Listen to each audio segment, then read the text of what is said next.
Amateur Curling Association of Sanaraibak Manipurna Sindhuna Numit Humni Subna Sathagadaba Hanba Sub Junior Junior Amadi Senior State Level Floor Curling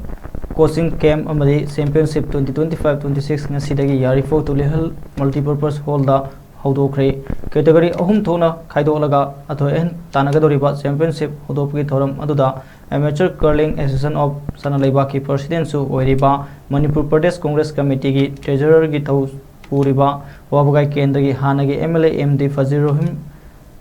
na Athoba Mitunglen Amateur Curling Association Gi Senior Vice President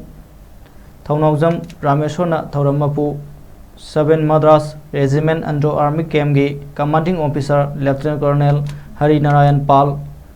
More College Gi Assistant Professor Muhammad Azmal Wild Enterprises Proprietor MD Wahidur Kanglaipak Sanapung Tulihal Gi Proprietor MD Nazir Ahmed Amadi Social Worker MD Azmirna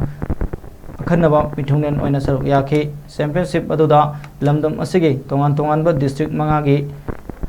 Dagi Sub Junior Category da Sanaroi Nupa Kuntramathoi Nupi Tara Junior Category da Nupa Tara Nupi Ama Aduga Senior Category da Nupa Kuntramathoi Amadi Nupi Manga Punna Sanaroi Marfuni Famna Athoi Ahin Tanari